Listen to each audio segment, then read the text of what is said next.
Supone que aquí tendría que funcionar. Sí, ya funciona.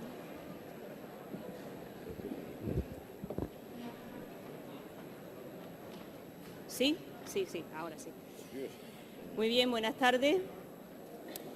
Señora directora del Centro de Iniciativas Culturales de la Universidad de Sevilla, CICUS, compañeras, compañeros, estudiantes, señoras y señores. Debo comenzar reconociendo que resulta un tanto difícil resumir en unos pocos minutos, poquísimos, la intensa vida investigadora, académica y personal de quien en estos momentos nos reúne. Me van a permitir, por tanto, que sea selectiva en la presentación del perfil humano y profesional del doctor Escotado. Don Antonio Escotado Espinosa está licenciado en Derecho, es doctor en Derecho. Desde sus inicios investigadores, sus trabajos no han dejado indiferente a nadie. De hecho, su tesis sobre Hegel fue controvertida, tanto que peligró su lectura y su defensa, aunque cuando se editó en 1972, con el título La conciencia infeliz, ensayo sobre la filosofía hegeliana de la religión, consiguió con ella el premio Nueva Crítica. Es profesor de Filosofía y Metodología de la Ciencia en la Universidad Nacional de Educación a Distancia, UNED. Es un pensador y ensayista reconocidísimo y esta aseveración la hago de forma absolutamente justificada. Entre otras razones, debo decirles que su nombre se encuentra entre los 70 pensadores del siglo XX, que con su trabajo El espíritu de la comedia recibe en 1992 el premio Anagrama de Ensayo, que en 1999 recibe el premio Espasa Hoy de Ensayo por su libro Caos y Orden. De su prolífica obra, además de los títulos mencionados, puedo añadir a modo de ejemplo estos otros. De Fisis a Polis, la evolución del pensamiento griego desde Tales a Sócrates, editado por Anagrama en el 75. Majestades, Crímenes y Víctimas, de 1987, con el que plantea los límites entre la moral y el derecho. Rameras y Esposas, 4 mitos sobre el sexo y el deber, editado en 2003, y donde reflexiona y promueve la crítica sobre el catálogo de responsabilidades que suelen estar aparejadas al género. Los enemigos del comercio, editado en Espasa en 2007, es uno de sus últimos libros, 2008. También es un reconocido traductor. Solo una persona muy cualificada puede traducir a Newton, a Hobbes o a Jefferson. De él se ha dicho que es la persona más experta sobre la historia de las drogas que existe en el mundo, y también esta es una afirmación con argumento. Su trabajo titulado Historia General de las Drogas, cuya primera edición es de 1989, recoge en casi 1.550 páginas una rigurosa investigación sobre ella. Dicho trabajo ha sido reeditado más de 20 veces y ha sido traducido a diferentes idiomas, como el inglés, el francés, el italiano, el portugués, el búlgaro o el checo. Puedo decirles también que no es fácil encontrarse con hombres públicos que hablen de su vida privada, que parece que es un estilo que marca más a las mujeres. Sin embargo, el doctor Escotado lo hace hablando de sus 7 hijos, de su deseo en aquel momento de la entrevista de ser abuelo, ahora ya sé que es abuelo de 4 nietos, o de su separación matrimonial, y lo hace con total naturalidad y poniendo un toque de sensibilidad y de sentido común. Por esto, quizás me parece que es una persona que posee un estupendo y sanísimo sentido del humor, esperable en alguien que ha vivido tanto, que ha estudiado tanto, que ha pensado tanto y que ha sabido también contar lo que ha vivido y lo que ha sentido. Es capaz de reírse de sí mismo cuando reconoce que existe una pregunta que nunca le han hecho, a pesar de ser un hombre muy requerido por los medios de comunicación. Nadie le ha preguntado por su salud, reconocía hace tiempo, después de que ha experimentado en su intensa trayectoria vital muchas cosas. Y añade, y son palabras textuales, «Hombre, yo debía haberme muerto hace bastante tiempo. Nunca me imaginé que llegase a tan viejo y a tener tanta ilusión por continuar conociendo, preguntándome cosas y seguir queriendo». Me tomo la licencia de utilizar el siguiente símil. Igual que los 10 mandamientos de la Iglesia Católica se cierran en 2, supongo que algunos de ustedes lo recuerdan, la buena vida para nuestro invitado se cierra en 3. Una dieta razonable, un arrepentimiento ante los excesos y mucho ejercicio físico. Él se define como psiconauta, como alguien que nada en el psiquismo, también como un curioso intelectual, como una persona que ha llevado una vida bohemia y libre. Él, como Neruda, confiesa que ha vivido. Se declara optimista y considera que la ignorancia es el mal del siglo, que además tiene una consecuencia perversa, el dogmatismo. Me parece un hombre coherente porque ha llevado sus ideas tanto a la esfera pública como a la vida cotidiana y, desde luego, retador, en el mejor sentido de la palabra. De hecho, cuando en alguna entrevista le han preguntado sobre cuál es el principal mal de nuestra sociedad, ha respondido que la falta de esperanza, la falta de entusiasmo y la falta de un sano desacuerdo con lo que hay. Creo que es una persona provocadora y sugerente, y lo es cuando plantea, y uso de nuevo sus palabras, demonizar las drogas solo nos ha hecho más inermes, más crueles para con nuestros semejantes y más idiotas en el sentido original. O cuando dice, el prohibicionismo en materia de droga es cada vez más un remedio que agrava el mal en lugar de evitarlo. Sus artículos de opinión para diversos diarios, especialmente para El País y El Mundo, dan buena cuenta de ello. Pero ese estilo comunicativo lo que demuestra, además de una forma de entender la vida y la ciencia, es su altura como docente. Antes de que se suscitara el debate sobre el nuevo papel que el profesorado universitario debe mantener en el nuevo marco de la enseñanza superior, debate abierto en los últimos años, el profesor Escotado ya ejercía como un provocador del pensamiento, de la curiosidad intelectual y del entusiasmo de sus estudiantes y de la propia ciudadanía. Así que, como pueden ustedes entender, es una suerte que la Universidad de Sevilla lo haya invitado y es una suerte que hoy esté aquí. Tiene la palabra el doctor Escotado.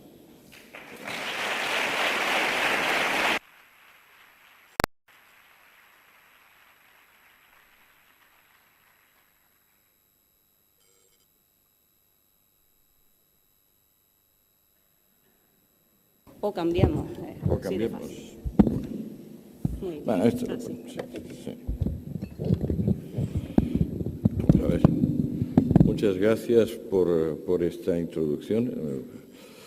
Y bueno, veo que son ustedes muy numerosos y que son fundamentalmente jóvenes. Esto me compromete más. Quizá esté acoplando el micrófono. No sé. ¿Me oyen ustedes bien? Sí, perfectamente. Bueno. La conferencia acopla, pero bueno. La conferencia tiene por título, que se le ha ocurrido ingeniosamente a los organizadores, llamarla Los enemigos de la realidad. A finales del año pasado publiqué el primer volumen de la obra que considero la obra de mi vida, porque es la única que, digamos, llevo trabajando 10 años en ella y a lo mejor me tomará todavía un par de ellos terminarla. Este libro se llama Los enemigos del comercio, de modo que la concatenación entre los enemigos del comercio y los enemigos de la realidad parece que es que les estoy a ustedes proponiendo que el comercio es la realidad. Esto sería bastante sencillo, quizás un poquito demasiado sencillo, dado que efectivamente estamos en una sociedad básicamente comercial. Mi libro, el de los enemigos del comercio, es una investigación histórica Y voy a intentar resumírsela en esta, pues no sé, pues yo voy a intentar no hablar más de 40 minutos. ¿Hay coloquio luego? Sí. Muy bien, pues con mucha más razón. Intentaré no hablar más de 40 minutos e intentaré pasar rápidamente sobre 2.500 años de historia occidental, porque me parece que con la llegada de Internet, que nos ha permitido manejar enormes paquetes de información a velocidades lumínicas, lo primero que hemos conseguido, a mí, por ejemplo, Internet me ha permitido consultar fuentes que en otro caso me hubiera vuelto loco, yendo a una biblioteca de un país y a otra biblioteca de otro.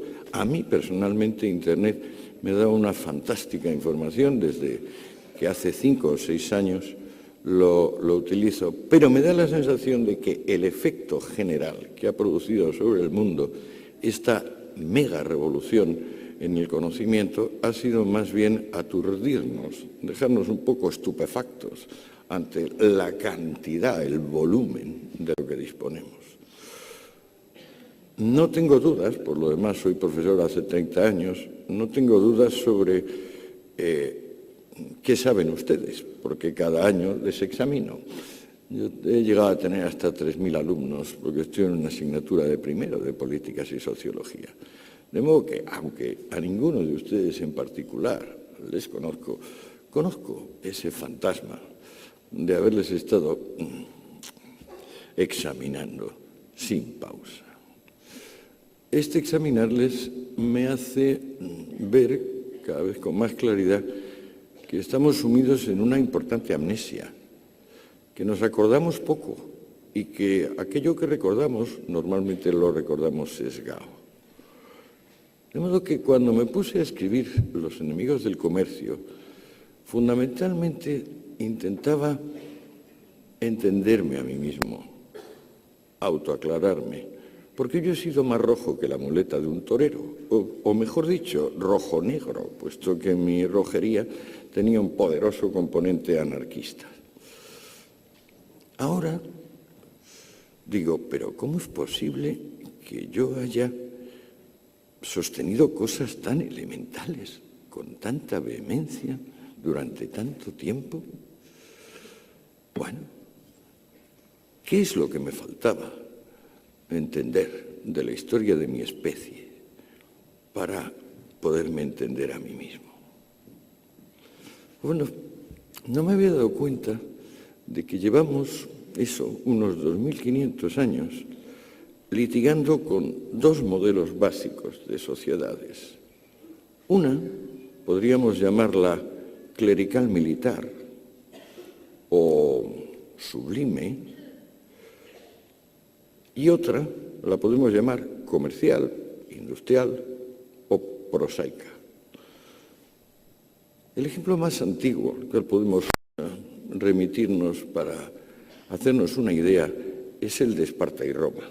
Me imagino que bastantes de ustedes habrán visto la excelente película 300, donde se cuenta la historia de Leónidas en la batalla, en el combate que libra con la Segunda Guerra Médica, no, la primera, no, la segunda, con Jerjes. ¿Qué era Atenas? Ustedes recordarán que Atenas, pues claro, es la patria de Platón, de Aristóteles, del arte, de la arquitectura. Sin embargo, Atenas es básicamente una sociedad comercial. Atenas empezó exportando, cuando consiguió ya un cierto nivel importante de producción, aceite, vino y cerámica. El gran legislador ateniense, Solón, insistió siempre en que Atenas había llegado a prosperar y podría llegar a ser admirable mientras no extendiese en demasía la proporción de esclavos respecto de hombres libres. Este es el eje de mi exposición. La proporción, va a ser el eje de mi exposición, la proporción que cada sociedad tiene en cada momento de esclavos en relación con hombres libres. Cuando Atenas despegó con Solón, a principios del siglo VII a.C., había pocos esclavos y hasta tal punto había prosperado materialmente que el número de personas pertenecientes a la clase media permitía ir a elecciones y ganarlas. Es decir, que la suma de la gente que se sentía pobre o despojada y la suma de la gente que eran los patricios, los gobernantes, era siempre inferior al sector de la sociedad que estaba dispuesto, como tal clase media, a intentar prosperar, o sea que abonaba la movilidad social. Como gran rival tenía a su vecino Esparta, que era una sociedad típicamente clerical militar, sublime, que vivía y vivió 4 siglos de explotar al pueblo mesenio,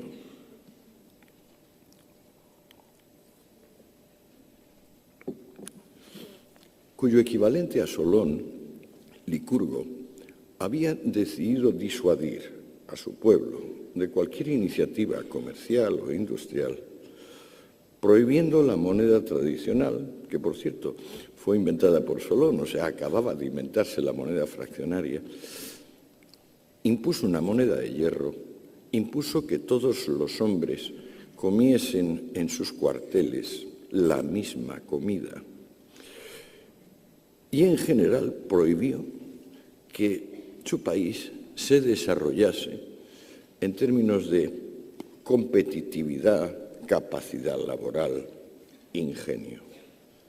Esparta desde entonces iba a ser la canonización del heroísmo, de la guerra, el verdugo de las democracias.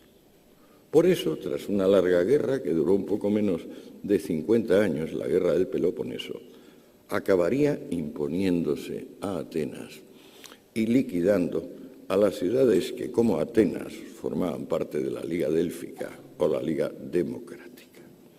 En la antigüedad no tenemos ninguna democracia que no sea sociedad comercial. Por aquello que les dije antes, porque solo una sociedad comercial tiene una clase media de tamaño suficiente como para admitir periódicas elecciones.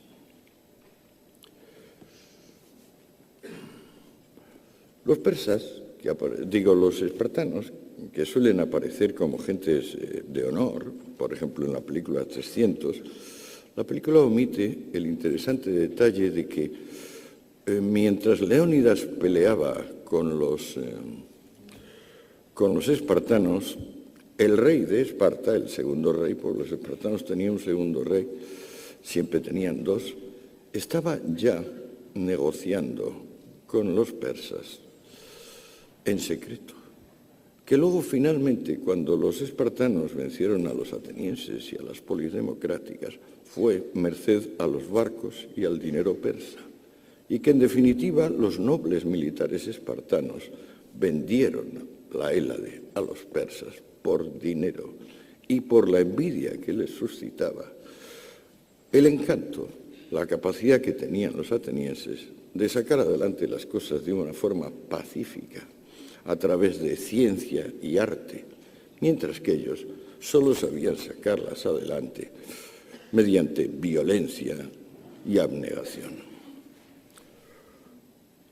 3 siglos después, volvemos a encontrar en la antigüedad un conflicto entre sociedad comercial y sociedad clerical militar que se libra entre Cartago y Roma.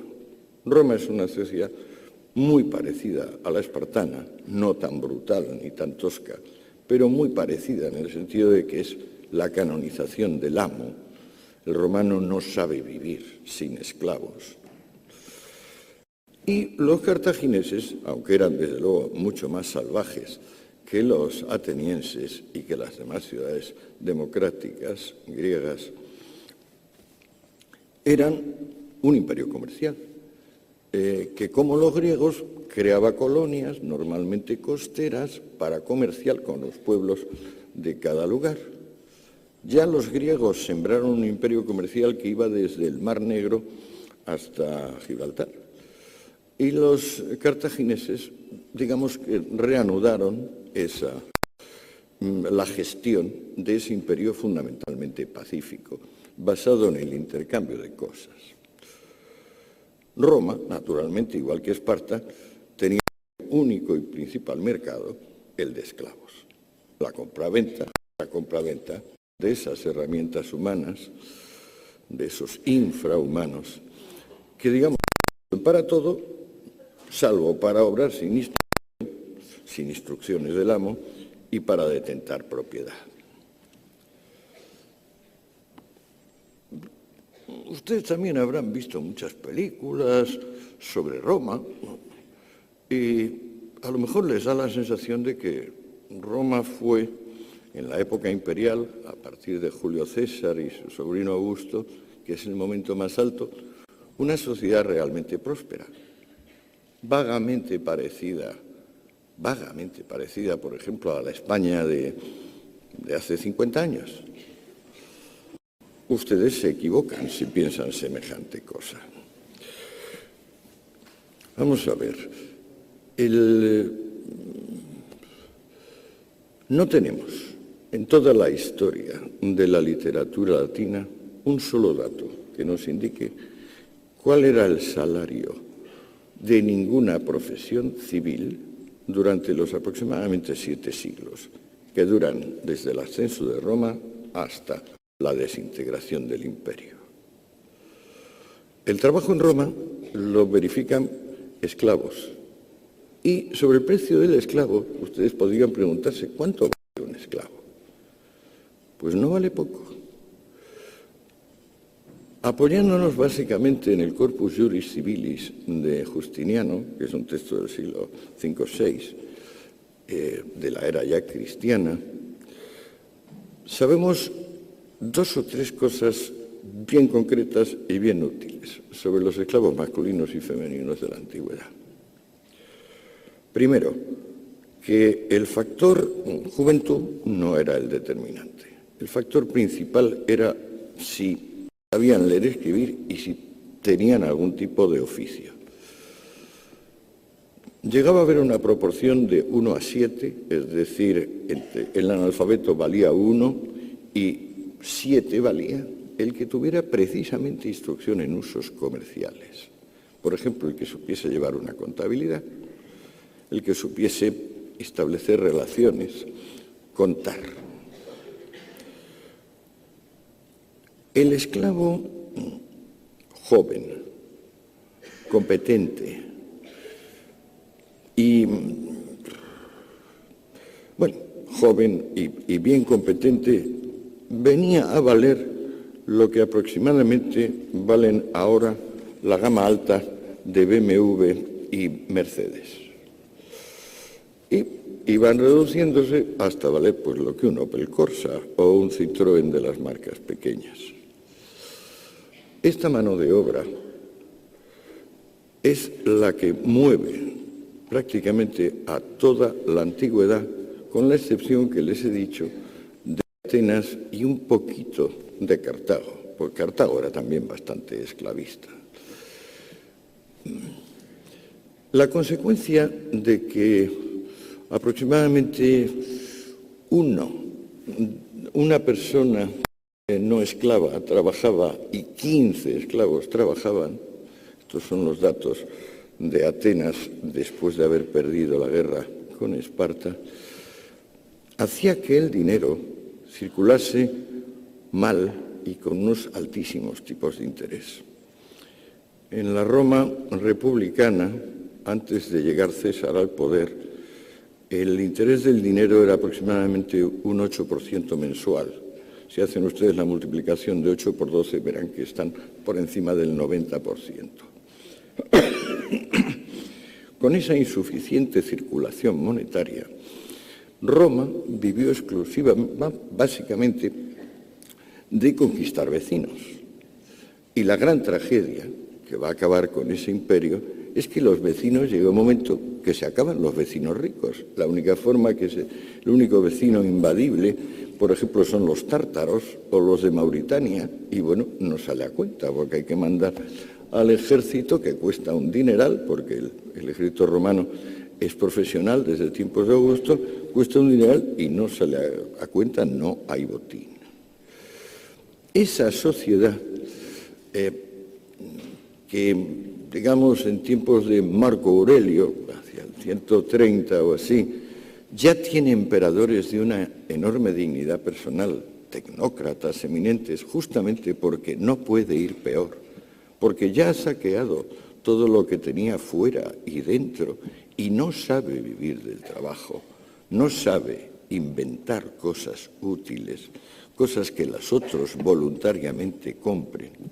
Esa sociedad donde lo involuntario ha crecido tanto que prácticamente ya para tiempos de Marco Aurelio no solo es que la inmensa mayoría del cuerpo social son esclavos, sino que la inmensa mayoría de los libres son también esclavos, porque están obligados a prestaciones voluntarias de distinto tipo, que prácticamente les obligan a ceder su casa para que venga el ejército, ceder como alojamiento militar, ceder sus animales y sus aperos de labranza.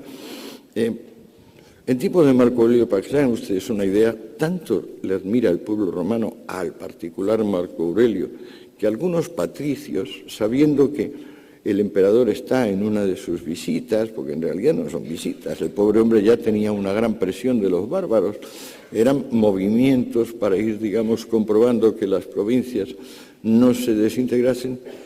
Algunos de esos aristócratas romanos se suicidan admirando a Marco Aurelio, simplemente porque saben que la visita del emperador les va a llevar a una situación de absoluta ruina. Estas prestaciones involuntarias llegarán en su tiempo a hacer que Roma, sin circulación monetaria, con una balanza no ya de pagos, sino en general una economía de mera subsistencia, sea un inmenso economato. Estoy seguro también de que ustedes no lo habían pensado. Se piensa que el economato pues, es lo que hubo después de la Guerra Civil en España y que eso creó el extraperlo, que Cuba es un economato en el sentido de que la gente pues, recibe cosas gratuitas. Bueno, el invento del economato es un invento romano. En tiempos de Julio César, aproximadamente 500.000 de romanos recibían unas percepciones pues, que eran trigo, aceite. Cuando venía una buena casualidad, también se les regalaban hasta cremas para baños públicos, porque así de extravagantes eran los romanos. Pero el mundo romano, que las películas nos transmiten como fastuoso, mirado un poco de cerca, a lo que más se parece es a la picaresca española del XVI. Es decir, las personas aparentan, los ricos son pobres vergonzantes, los pobres son pobres miserables, y en realidad la diferencia entre hombre libre y esclavo va desapareciendo debido a la ruina económica. ¿Qué surge entonces? Pues surge en la periferia del imperio lo que en mi libro, a falta de mejor término, he llamado pobrismo, que también se puede llamar comunismo, pero que llamo pobrismo porque se origina en una secta judía particular. No sé si también tengo que recordarles a ustedes que el pueblo judío es un pueblo familiar. A diferencia de otros pueblos que tienen una estructura política, el pueblo judío es básicamente una estructura familiar. Cuando surgen los primeros comunistas en el pueblo de Israel, la secta esenia, el resto del pueblo está dividido en otras dos escuelas de vida, que son los fariseos profesionales y los saduceos, que son sacerdotes o gentes vinculadas con el orden sacerdotal. Anexionados a los fariseos están los levitas, que podemos traducir por terratenientes. Cuando aparece la secta esenia, viene con una interpretación concreta del séptimo mandamiento que dice que hurtar es comercial. O sea que el que practica el comercio roba a sus semejantes. Una interpretación original y que tendrá un enorme éxito cuando los esenios se conviertan en secta ebionita, porque entonces renuncian a lo que aislaba al esenio, que es una obsesiva necesidad de pureza. Los esenios vivían ahí por Qumran, en valles desérticos, escapando como podían del contacto con cualquier otro, y tanto temor tenían a infectarse con la impureza, con la falta de virtud de los demás, que si, por ejemplo, un esenio de rango superior se le acercaba a menos de 1,5 metros, un esenio que no era tan puro, el primero debería empezar a descontaminarse con abluciones sin parar. Eso les obligaba a construir enormes aljibes en los lugares donde vivían, porque como al ser desérticos son lugares donde llueve una vez al año o dos, pero construyendo enormes aljibes podían tener el agua necesaria.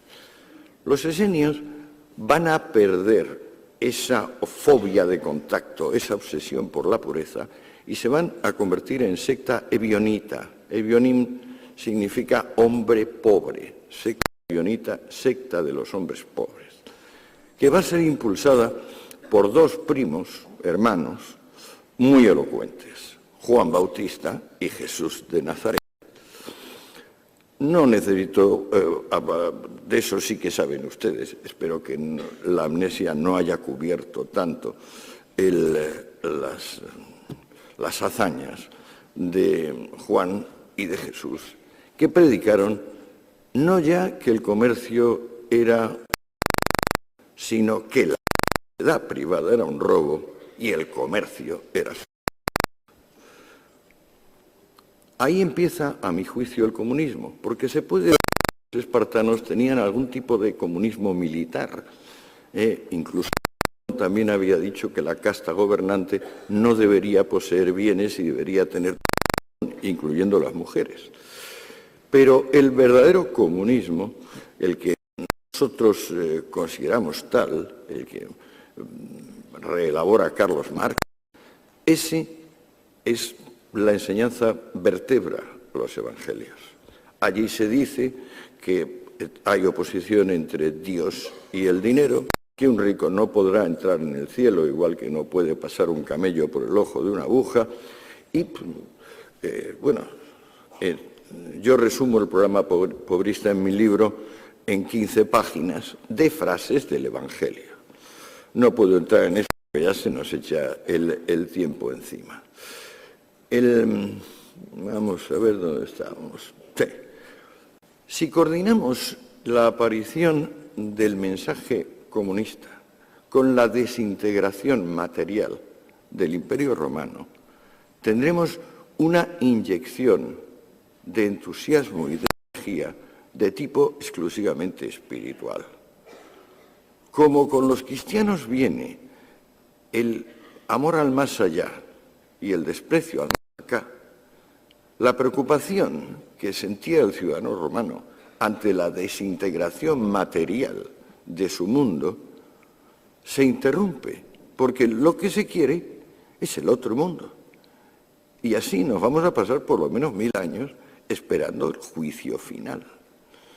El juicio final es el acto básico donde, como dice el Evangelio repetidamente, Dios convocará a los ricos y a los pobres, castigará a los ricos y así los pobres quedarán enormemente satisfechos viendo cómo aquellos que habían disfrutado de las bondades de este mundo resultan castigados, y no ya castigados con la muerte, castigados al tormento eterno.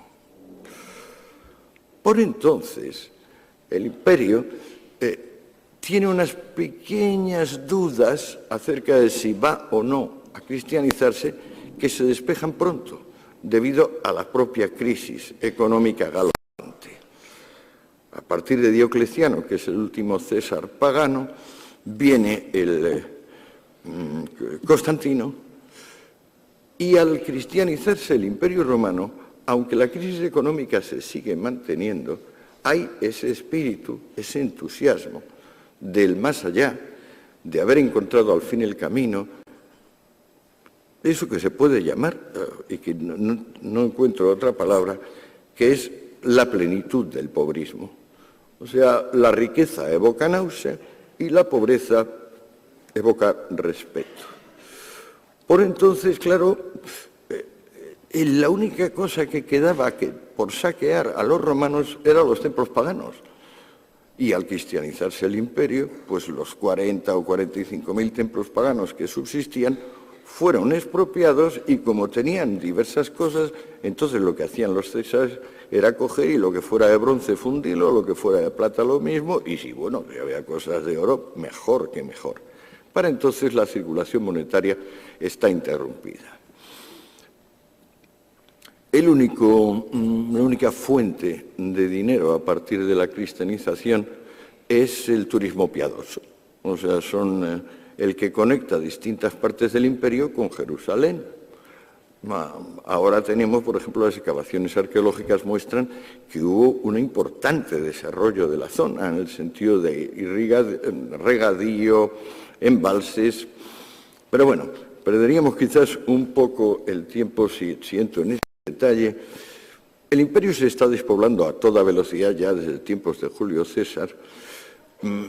Para entonces, digamos, para Constantino puede calcularse que hay 1 de cada 3 personas, esa es la proporción, y la gente que sobra de las ciudades y la gente que sobra del campo se confluye como, digamos, en el cambio de marea, formando unas grandes hordas de personas que no caben ni en la ciudad ni en el campo.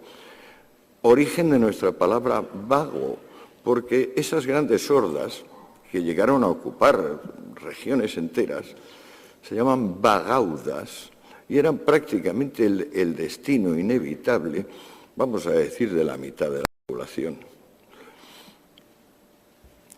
Bien, entonces, la patrística, ¿se acordan ustedes? Son 3 padres cristianos, fundamentalmente San Agustín, San Jerónimo y San Anselmo, 3 padres latinos, Agustín, Jerónimo y Anselmo, 3 padres griegos, Juan Crisóstomo, Basilio y Gregorio, y estos 6 hombres, que son sin duda los más cultos que hay entonces en ese desintegrado mundo romano,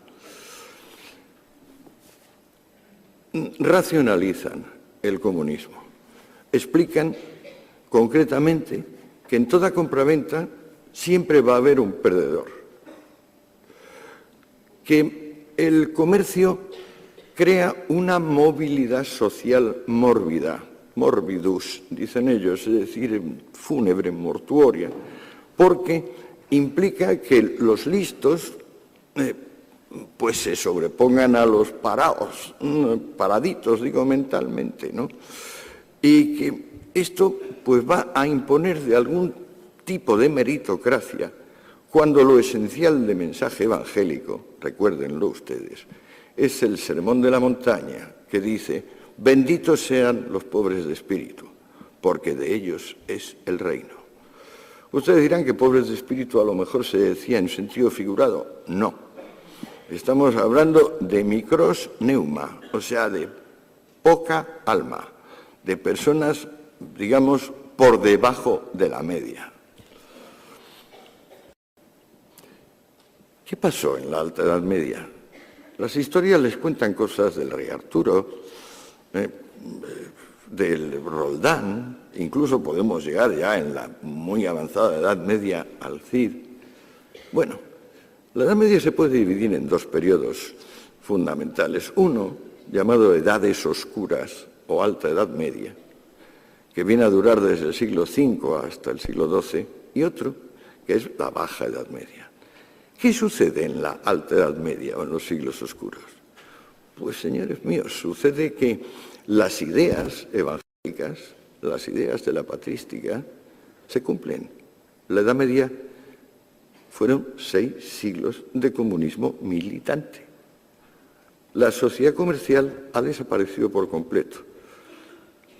En el año 2003, un profesor de Harvard, McCormick, un medievalista, digitalizó, es decir, escaneó todos los documentos medievales del siglo VI al siglo XIII, los pasó por un programa adecuado y le preguntó cosas tan sencillas como ¿cuántas veces aparece la palabra negotiator? Negotiator, negociante, hombre de negocios. Y descubrió para su estupor que en 5 siglos había aparecido 119 veces. La palabra, por ejemplo, esclavo, aparecía 700 millones de veces. La palabra señor aparecía 600 millones de veces. ¿Cómo es posible que se desvaneciese léxicamente algo? Pues porque se había desvanecido su fundamento. En los siglos oscuros, el fenómeno ligado a la efectiva desaparición del comercio es que se embosca el territorio, se pierde la relación y cada una de las zonas donde queda población está obligada a la autosuficiencia. Lo que pasa es que esa autosuficiencia desde el punto de vista de la patrística y desde el punto de vista del Evangelio, esa autosuficiencia es lo justo y lo bueno.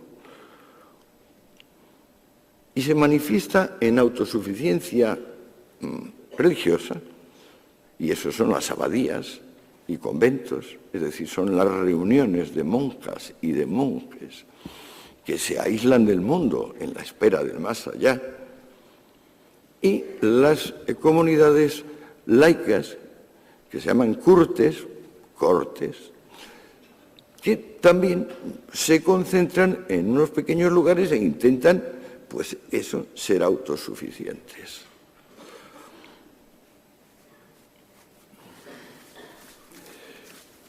¿Cómo sale Europa de una situación donde había aproximadamente 60 hambrunas anuales y la enfermedad más difundida era la lepra? Todavía en el siglo XIII había 500 leproserías en Inglaterra. Imagínense ustedes las que podía haber en el siglo VIII.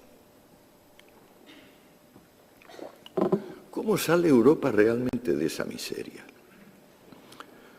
Pues cogiendo a la gente joven y bonita de ellos mismos y vendiéndolas a los bizantinos y a los árabes, que son los únicos que tienen una entidad como compradores. De modo que se produce una evolución del esclavo al cautivo, porque ya, naturalmente, como la única empresa mercantil que hay es la caza y captura de cautivos, pues claro, el cazador no está dispuesto a distinguir si el que va a capturar es de familia noble, medio noble, plebeya o si es un esclavo. Simplemente se va a tener a su aspecto. El origen de la economía europea es el tráfico con cautivos. La primera capitalización que se consigue tras los siglos oscuros es ese tráfico. Es un poco triste toda esta historia. Se va poniendo sombría y oscura, como su propio nombre indica. En aquel periodo, digamos, cuya figura principal es Carlomagno y su hijo, Luis el Piadoso, Ludovico Pío, las leyes consideran que la propiedad es en realidad colectiva. Uno se pone a pensar en de quién es esa tierra y se descubre que es de fulano, de la familia de fulano, del ayuntamiento, del rey, y entre el rey y el ayuntamiento del señor feudal correspondiente. La propiedad es intransmisible, pues. No se puede ni comprar ni vender. Y en los pocos casos donde se intenta hacerlo, los tribunales lo anulan, porque hay algún pariente que se interpone y dice que han vendido una cosa que no era en realidad suya. La gran figura que les digo, Carlomagno, por ejemplo, es un analfabeto. En su tiempo, la donación de bienes a la Iglesia y la conquista militar de territorios, casas u objetos son los únicos modos dignos de adquirir. El dinero es tan escaso, el dinero verdadero, porque hay muchísima falsificación, claro, que se tesauriza. Es decir, se mete en anaqueles de los castillos o se pone en custodias de las iglesias o de las catedrales y se exhibe, pues como ahora podemos exhibir una joya o un cuadro o una escultura. Tanta miseria hay en ese mundo que vive exclusivamente de vender a sus hijos e hijas a los árabes y a los bizantinos, tanta que no se puede mantener al esclavo. Al esclavo trabajaba por techo, comida y ropa. Pues bueno, ahora no hay forma de darle ni techo, ni comida, ni ropa. Reina tal miseria que hace falta seguir manteniendo a un dependiente, pero ya no se le puede pagar.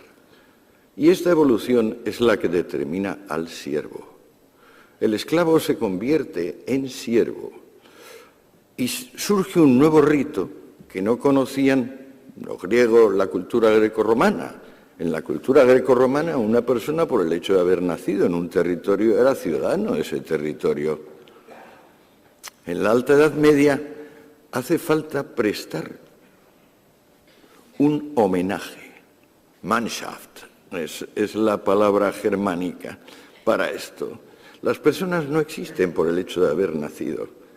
Para que puedan existir y ser reconocidas como algo distinto de una alimaña, un jabalí o una patata, es necesario que se arrodillen y le digan a otro: soy tu hombre para siempre. Si el otro lo acepta, le dirá que se levante y le dará un beso en la boca. Es curioso que en ese sentido eran bastante personalistas los medievales, sí. Pues bueno, a este horror, donde el 90% de la literatura se dedica a vidas de santos, donde los objetos venerados son reliquias de mártires, donde los dioses son los santos, es decir, se ha restaurado el politeísmo, donde la propiedad se ha coagulado y no se pueden hacer intercambios, donde hasta en las altas clases las racias de los cazadores de cautivos hacen estragos. En ese mundo aparecen dos cosas que funcionan como ganzúas para abrir la puerta que la sociedad clerical militar le había cerrado a la sociedad voluntaria. Una es una manera rápida, muy rápida, de desplazar cualquier tipo de propiedad: la letra de cambio. Probable descubrimiento de los judíos, que llevan 8, 9 o 10 siglos siendo perseguidos como los que mataron al Salvador, los que mataron a Dios. La letra de cambio. De una forma secreta, implacable e ilimitada, la propiedad se puede transmitir. Segundo invento o ganzúa, una contabilidad realmente científica, en vez de ese cuento de dedito de que pues yo tengo tanto porque he acumulado, pero bueno, ¿cuánto va a gastar o cuánto? Esa contabilidad que llamamos científica o de partida doble, la inventa un monje, Luca Pacioli, porque entonces prácticamente las únicas personas que tenían instrucción eran los monjes. Ya les digo que el propio emperador Carlomagno era analfabeto.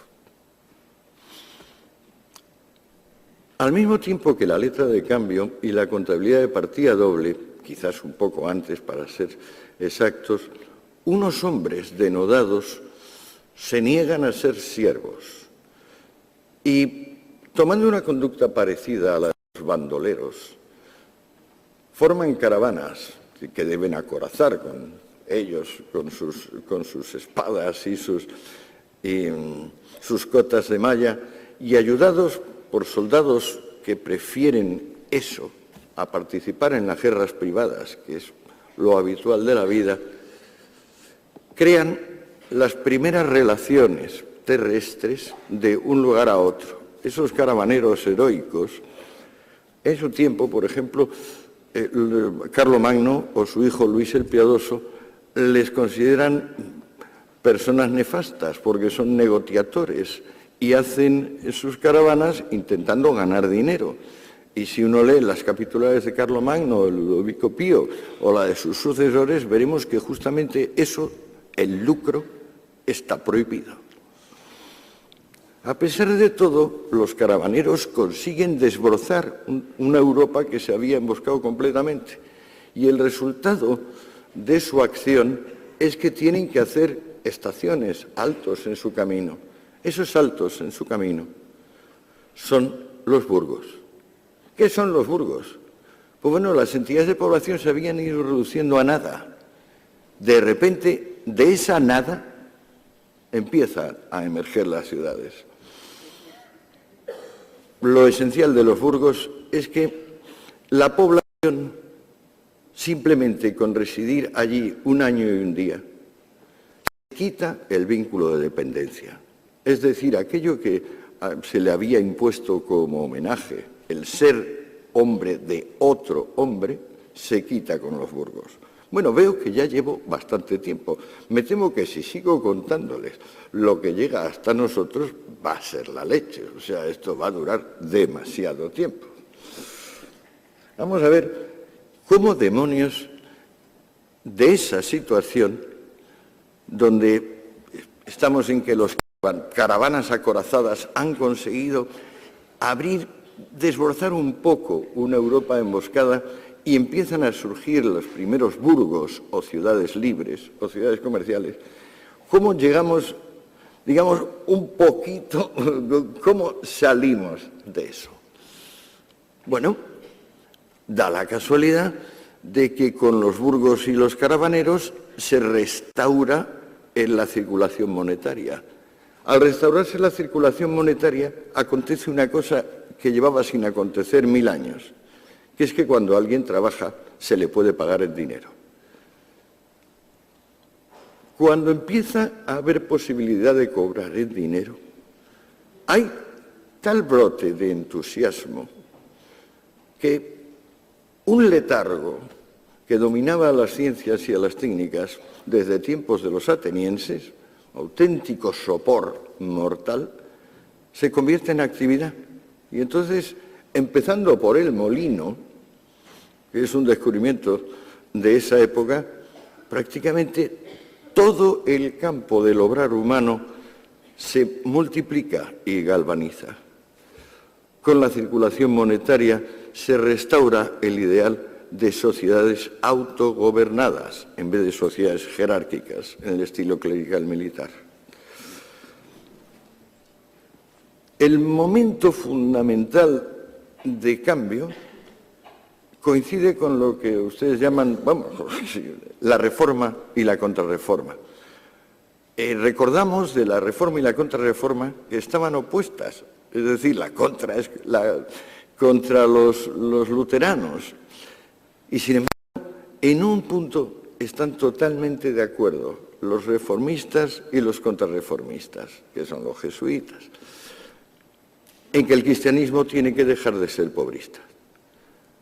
Y lo primero que leemos, si leemos, por ejemplo, a los jesuitas o a la Escuela de Salamanca, por hablar de los católicos, o si leemos a Calvino o a Lutero, lo primero que vemos es que se le dice al fiel: estás obligado a ser un profesional competente, estás obligado a ganarte la vida bien, estás obligado a ser rico, estás obligado a prosperar.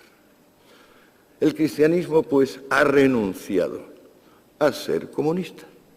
¿Pero le ha tomado cuánto?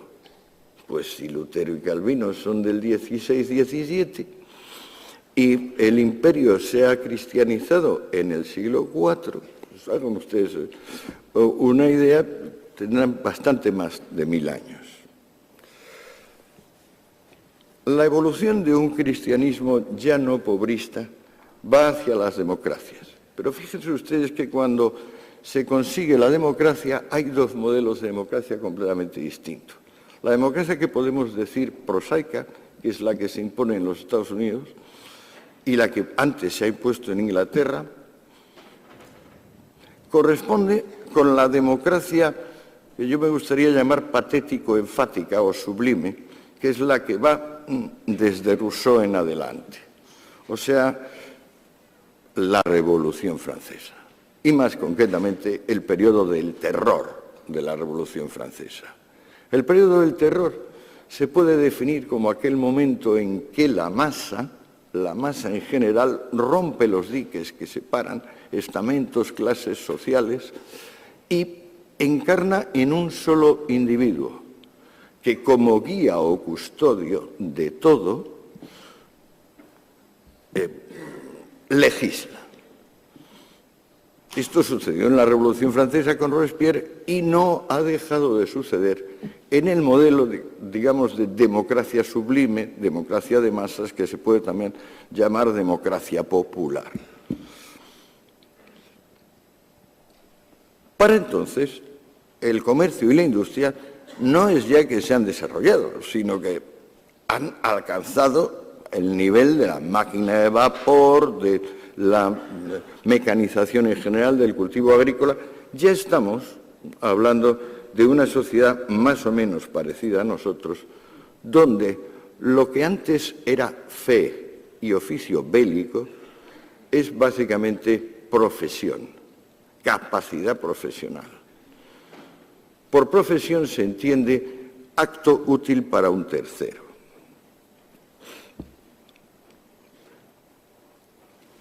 Y ahora les puedo dar una sugestión verdaderamente estimulante. En 5 minutos termino.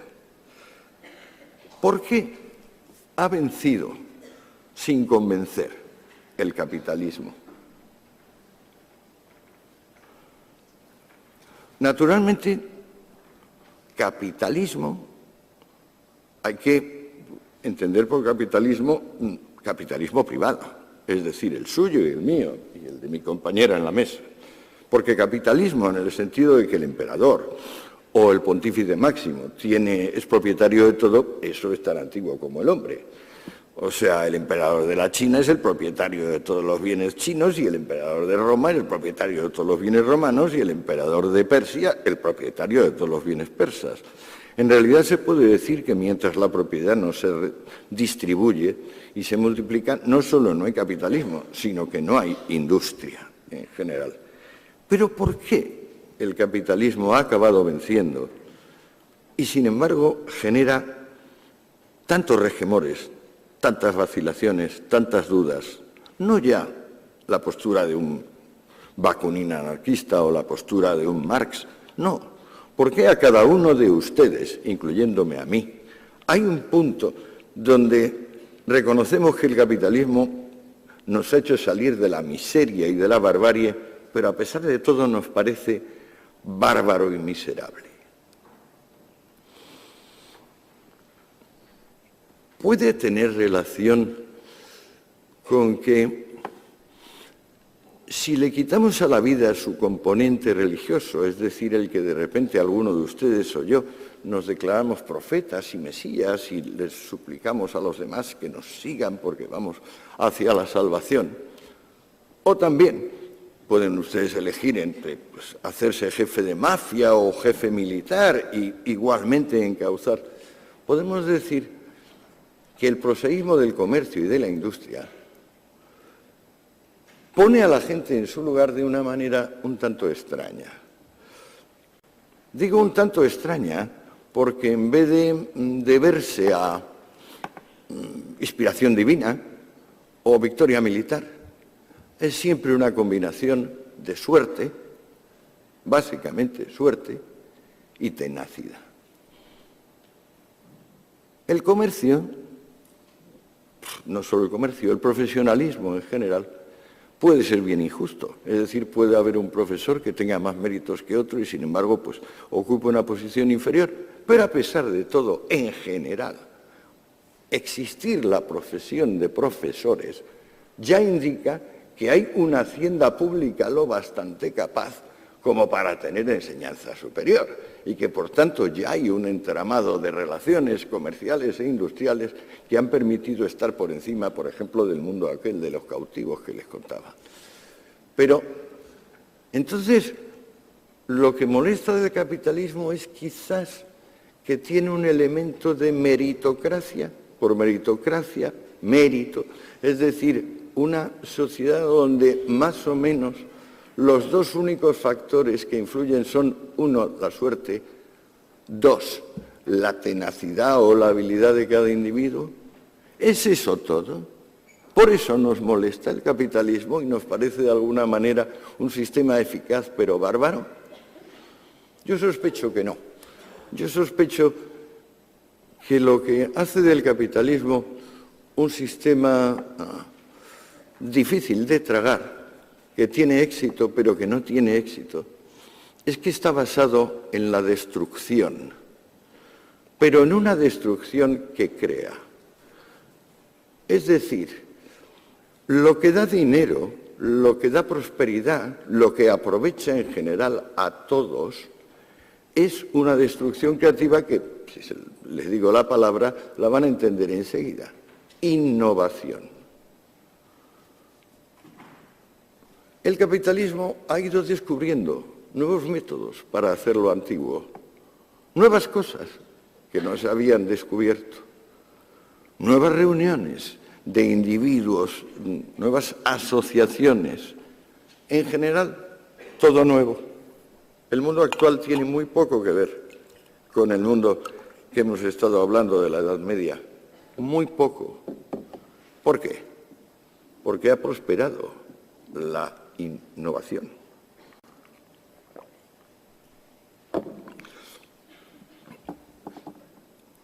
Ahora disponemos de estadísticas suficientes para promediar el aumento de la renta per cápita en los últimos 250 años. La media es el 2%.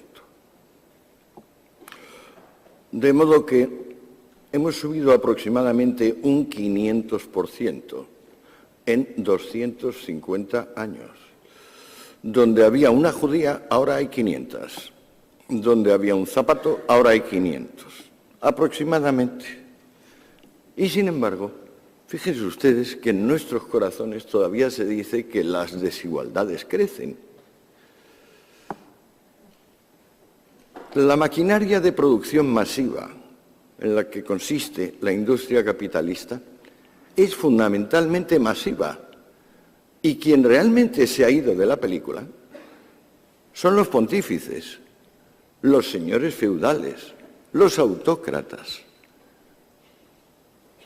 En las altas esferas económicas actuales hay mucha más movilidad todavía que en las bajas. Salvo un par de dinastías industriales que se han conseguido conservar 100 años, no hay nadie que se mantenga en la cumbre. El sistema capitalista está basada en una destrucción creativa, una innovación que afecta principalmente a las personas y que beneficia fundamentalmente a las masas. No queremos ver esto. ¿Por qué no queremos ver esto? Yo me lo he preguntado a mí mismo, porque naturalmente es sondeando mi corazón donde he encontrado estas extrañas paradojas. Pues bueno, a mí me parece que tenemos una nostalgia del amo y del siervo, y que con el capitalismo privado se han acabado los amos y los siervos. El siervo, según el cristiano, según San Pablo, está más cerca del cielo que el amo. El amo, bueno, el mero hecho de ser amo significa que es superior. Tenemos motivos para querer la tranquila vida del siervo y más motivos aún para querer la superior vida del amo. Hemos llegado a una cultura donde eso ya no existe. Fuerzas impersonales, que son las que guían la invención y canalizan las energías, han creado una sociedad donde continuamente se van inventando cosas que van dejando viejas, van lanzando en el baúl de los trastos inservibles las cosas que nos han parecido más básicas. Da un poco de susto. Es un poco escalofriante. Pero si lo que queríamos era tener más de todo, empezando por los paquetes de información a velocidad hiperlumínica que da Internet y terminando por el subsidio de paro, nunca, jamás ha habido nada ni remotamente parecido a la plenitud del presente y concretamente a la plenitud del presente en la órbita occidental. El fenómeno de la globalización lo ha expandido todavía mucho más, porque claro, si antes las locomotoras habían sido Alemania o Japón, la locomotora de los últimos 20 años ha sido China e India. Y eso, claro, ha incrementado todavía mucho más la renta per cápita, porque cuando hablamos de economía deberíamos siempre, digamos, reconducir esas magnitudes a renta individual. Fíjense ustedes la recesión actual. ¿Cuántos piensan que la recesión actual tiene... ¿Saben ustedes lo que le digo? Si entramos en la recesión actual, me voy a tirar media hora. Sí, lo dejamos con lo que les he dicho hasta ahora. Les agradezco la paciencia, porque es que tengo demasiadas cosas, demasiados datos, y entonces me atranco yo mismo. Discúlpenme por lo denso de esto, y si en la medida de lo posible guarden como fruto de lo que he dicho esta extraña paradoja de triunfar sin convencer, que le toca a nuestro sistema político y social. Gracias.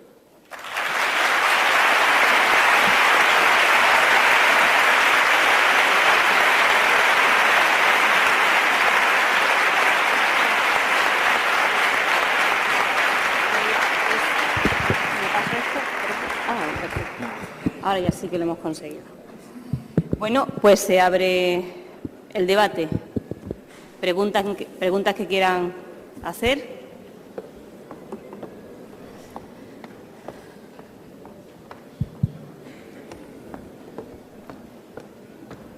La he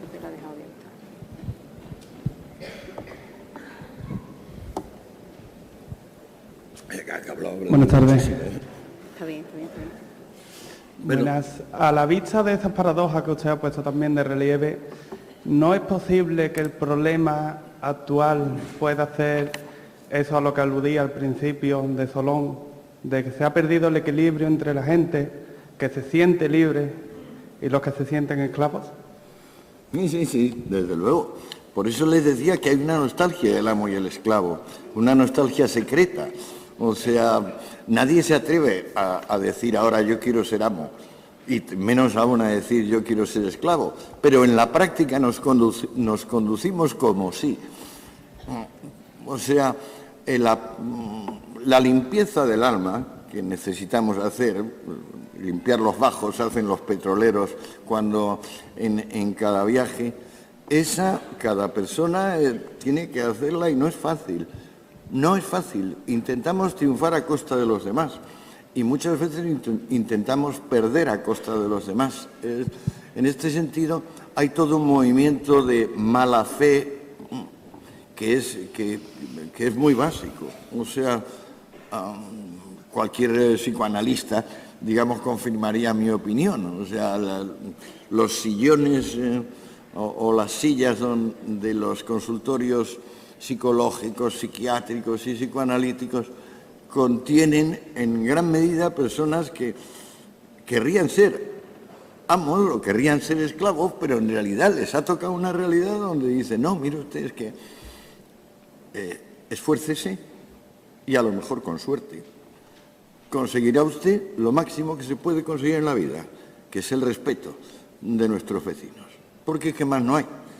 Y el que diga otra cosa, bueno, pues también habrá alguno que espere ir al cielo y tener, pues, como puede leerse la Divina Comedia del Dante, la parte referida al cielo y pensar en que lo va a pasar muy bien ahí. Pero yo creo que ha llegado un momento donde las ilusiones, las esperanzas humanas se han contraído mucho. Y al contraerse tanto, pues claro, nos tenemos que centrar en que todos somos mortales, que la dignidad se va a demostrar en el momento de nuestra muerte, básicamente, y que lo único superior a ser amado es poder conjugarlo en activa, amar. Pero, caramba, todo esto está bastante jorobadito y hay mucha mala fe, mucha mala conciencia, mucha utilización, digamos, de victimismo. Lo más triste de esta película es el victimismo, pero, digamos, eso es lo que alimenta las consultas psiquiátricas. Sí. ¿Más preguntas?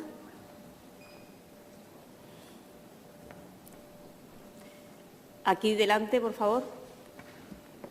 Sí, pero espere un momentito que le van a traer un micrófono.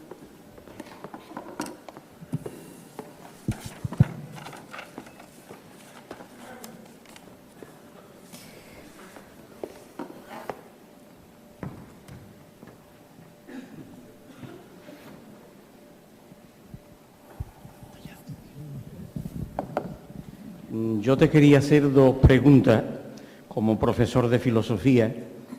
La primera es que creo que el texto original que aparece en el Sermón de la Montaña es referente a los pobres, a los que nada tienen.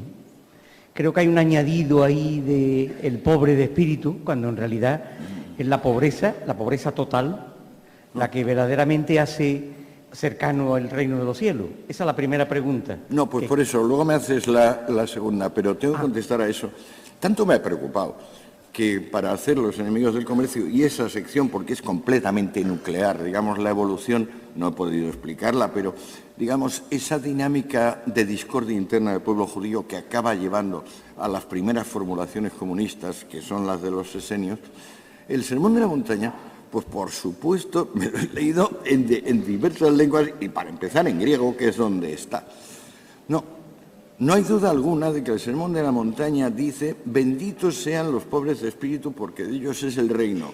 Coma, benditos los afligidos, benditos los humildes y benditos los perseguidos.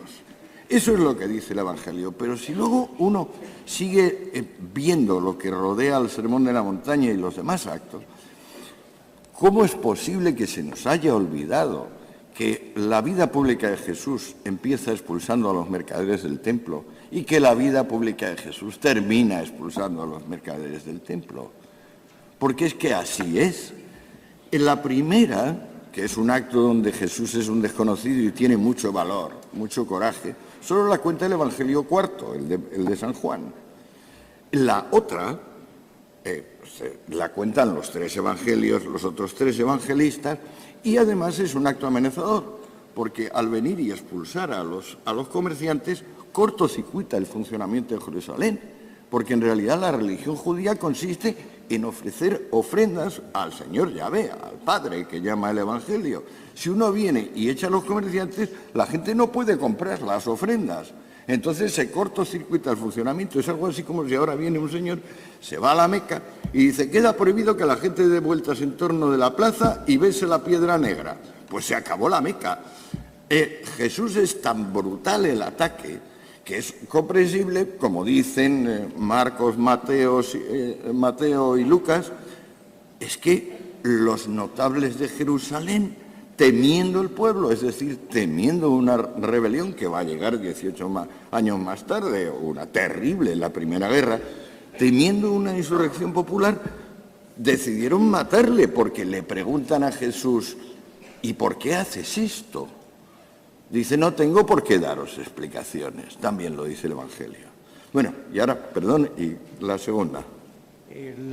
Lo referente a la emigración, que por qué actualmente los países democráticos siguen utilizando a gran parte de los ciudadanos, si se pueden llamar ciudadanos, que no se pueden llamar ciudadanos desgraciadamente hoy, del tercer mundo como nuevos esclavos.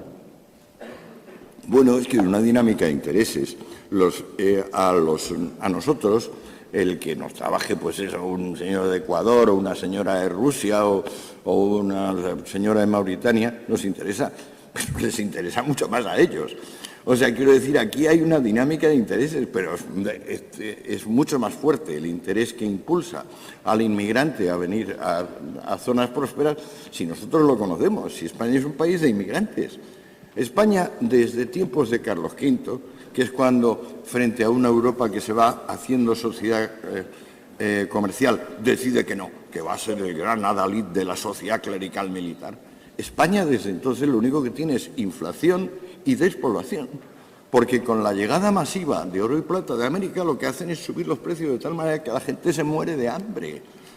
Y para no morirse de hambre, porque no se puede hacer frente a esa subida de precios, es por lo que comienza el éxodo masivo nuestro a América. Pero es que nuestro éxodo de migrantes,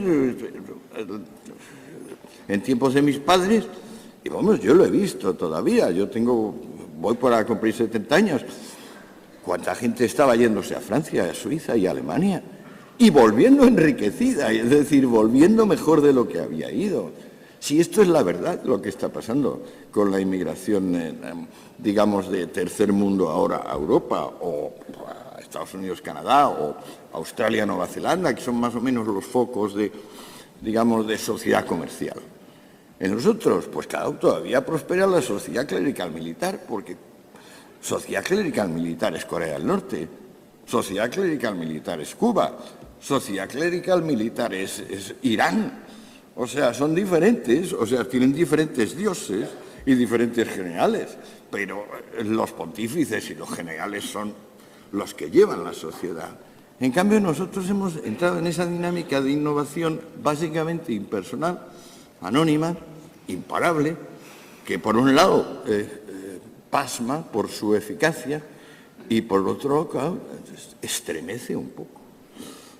Yo comprendo que estremezca, o por lo menos a mí me estremece.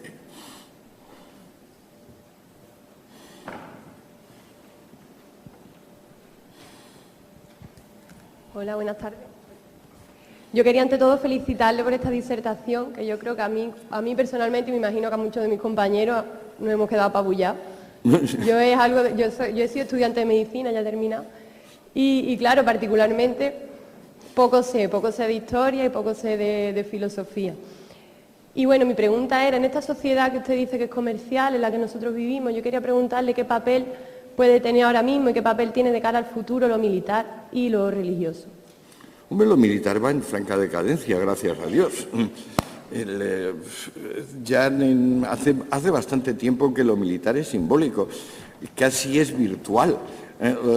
La diferencia entre juegos de ordenador, de comandos, no sé qué, que le gustan a mis nietos, y lo que realmente ha pasado en Irak, que ha sido una atrocidad, ha muerto mucha gente, ¿no? Pero se van como confundiendo cada vez más. O sea, es de esperar que en el futuro las personas resuelvan sus asuntos con todo lo duro que es el mundo de las relaciones voluntarias, pero que el mundo de las relaciones involuntarias, o sea, la fe, el servicio militar, la nacionalidad, esas tres, que son las tres obligaciones básicas, y en el pasado a eso se añadía la cuna, la cuarta, que esas cuatro, esa dinámica impersonal de innovación y creatividad, las va pulverizando. O sea, auguro un porvenir bastante negro al ejército, en general. Va a quedar como gendarme, como está ahora los Estados Unidos. Yo no sé, quizá, por ejemplo, Europa se haga con alguna unidad de intervención rápida, basada en todo, pero es que sale tan caro y sirve de tan poco.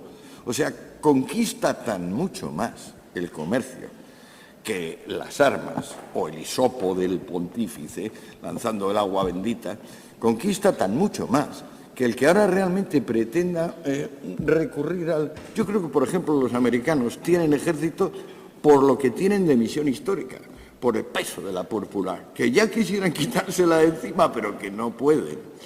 Yo creo que están hartos los americanos. Ya les fue duro tener que intervenir en la Primera Guerra Mundial para impedir los afanes del Kaiser. Más duro y más costoso en vidas les resultó intervenir en la Segunda Guerra Mundial.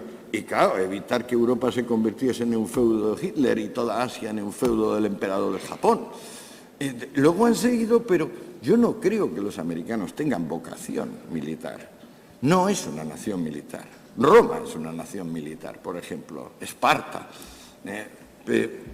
incluso Rusia se podía decir, pero América no. América es la punta de lanza de la sociedad comercial y está creada precisamente porque los pilgrims, los peregrinos que fueron allá por primera vez, esa gente eran básicamente de mentalidad comercial. O sea, tenemos también, eso me alegro de que salga el tema, porque es otra de sus amnesias. Estoy seguro que ustedes lo ignoran.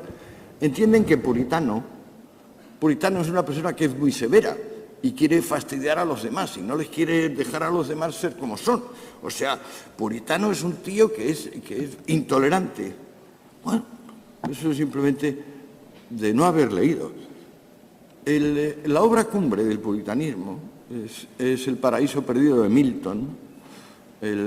Milton es el único hombre que en inglés escribe como escribía en griego Homero. O sea, un monstruo. El paraíso perdido es un poema interminable. Lo fundamental del paraíso perdido es una reinterpretación de la caída. Porque, claro, el cristianismo está viviendo de que qué mal aquello de que por Dios te comiste la manzana y entonces os echaron. Y desde entonces hay que luchar, hay que morir, ay, qué mal nos va, ¿no? Y pues una recuperación de ese paraíso perdido va a ser el cielo, que es un concepto que no está en la religión judaica, que viene con el cristianismo y que luego se aferra a él también el Islam, que no lo suelta. Pues Milton, el puritano, el supuesto intolerante, cuando uno lee El paraíso perdido, lo que dice el ángel Miguel a Adán, recién expulsado del paraíso, es: la serpiente tenía razón. Aquí comienza la verdadera vida. Eso quiere decir una reinterpretación total de la condena bíblica y de la idea de la vida tal y como se la planteaba el hombre en tiempos del amo y el siervo. Porque digamos que todo esto se podría resumir como la época del amo y el siervo y la otra. No tenemos suficientes elementos de juicio todavía para describir esa otra, a mi juicio. Solo sabemos que ya no es aquella. Sí. Hola, sí, se me escucha. Mi nombre es Pablo, estudio Historia y yo quería hacerle una reflexión acerca de lo que usted ha dicho de cómo el capitalismo, que nos ha dado este nivel de vida, sigue sin convencernos. Yo voy a lanzar esta reflexión para que usted aquí en público reflexione sobre ella, para que la redundancia. Es que el capitalismo, desde su creación, consolidación allá por el principio del 19 más o menos, hasta entonces ha atravesado dos fases. Una primera fase en la que vivía totalmente de explotar al obrero y una segunda fase que se puede considerar, desde mi punto de vista, después de la Primera Guerra Mundial y demás, que a través de años y años de luchas y conquistas sociales se ha vuelto un capitalismo más humano. Es lo que ha podido darnos el nivel de vida que más o menos una mayoría de la población ostenta hoy día. ¿Por qué no convence? Porque en su etapa inicial creó tanta desconfianza que, a pesar, con mucho trabajo, de habernos dado este nivel de vida, siempre hay que estar alerta, porque en cualquier momento, a la que nos descuidemos un poco, puede volver a sus orígenes. Y por eso el capitalismo, desde mi punto de vista, sigue sin convencer hoy en día. Sí, no, pero la verdad es que no es así. O sea, usted estudia historia, pero yo llevo 8 años monográficamente, todos los días, sin sábados ni domingos, porque no me lo descanso, intentando seguir en detalle esto, no en plan de fulano y mengana, sino los procesos mismos. El capitalismo que se puede llamar salvaje, es decir, el previo a la seguridad social y a las prestaciones, ese capitalismo no está basado en explotar al obrero. Ese capitalismo está basado en que el obrero, al fin, es capaz de trabajar para sí mismo, mientras durante 2000 años estaba obligado a trabajar para el otro. O sea, el obrero es lo que nosotros llamamos empresario. Lamento, porque estoy seguro que es otra de las amnesias que les cubre a ustedes el sentido de la palabra empresario. El empresario trabaja por todos. El empresario trabaja 5 veces más que el empleado. Uno de los problemas que tenemos en el mundo actual es pensar que un mundo de empleados sería viable. No es viable un mundo de empleados, pura y simplemente no lo es. Ese es el fracaso del socialismo marxista. Que un mundo de empleados lo único que es una caída en libre de la renta per cápita.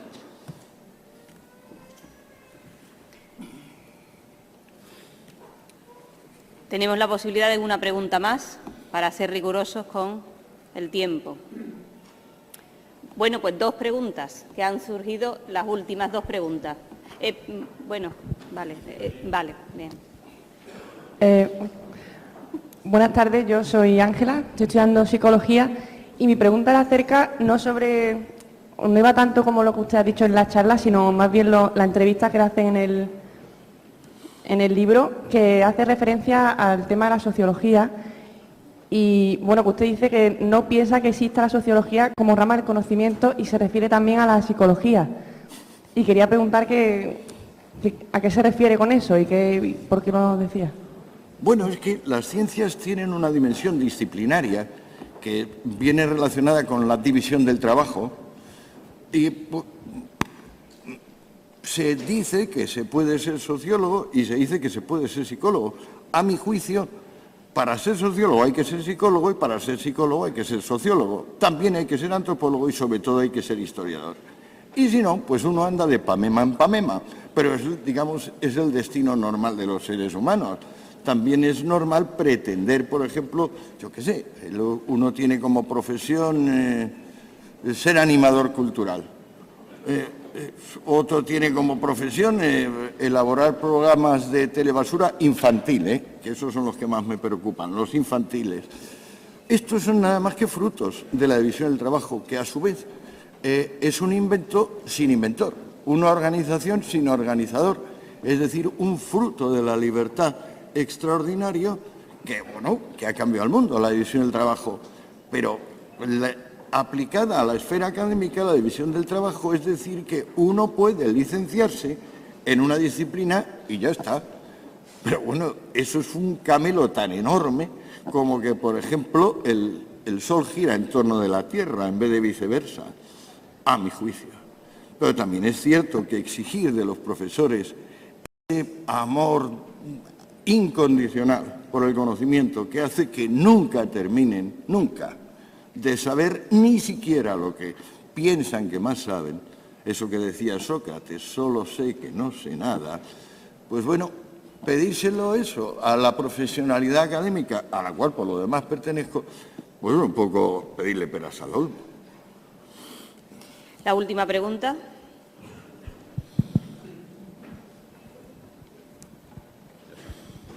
Hola, buenas tardes. Buenas tardes, mi nombre es Carlos. Ya que usted es capaz de hablar sobre su vida privada, hacerle 2 preguntas. Vaya por Dios. Sí. Vaya por Dios. No. La primera es, y creo que me la acaba de responder con este último comentario que ha hecho anteriormente, ¿cuál es el sistema que usted ha utilizado para hacer que su inquietud se mantenga viva, sea capaz de hacerla compatible con la pedagogía, con la didáctica, y que no tenga finalidad en terminación, su inquietud por el conocimiento? Esa es la primera. Bueno, yo es que soy un poco neurótico. De pequeño, no sé por qué, soy hijo único, mi padre era escritor, mi madre era más culta que mi padre, concebí el proyecto de ser sumamente inteligente. Y no he parado. Y no he podido salir de eso. Y eso me ha obligado a esto y a lo otro y hasta que me muera. O sea, me lo he creído. Digamos, soy un neurótico de destino. Mi destino es la lucidez. Pero claro, antes más o menos, ya que me ha hecho esa pregunta, me conformaba yo con conseguir alguna ingeniosidad, hacer un libro más o menos ingenioso. Y así fueron mis libros, hasta este último. Ahora este último ya es implacable. Esto ya no, aquí no hay límite, aquí no hay límite en mi autoexigencia. Y pues bueno, a ver en lo que acabo, no lo sé. Pero claro, lo que no puedo es pensar que soy fiel a mí mismo y luego creerme la historia de que sé algo de algo. Bueno, pues podemos cerrar, dar por concluida la sesión con el titular Mi destino es la lucidez.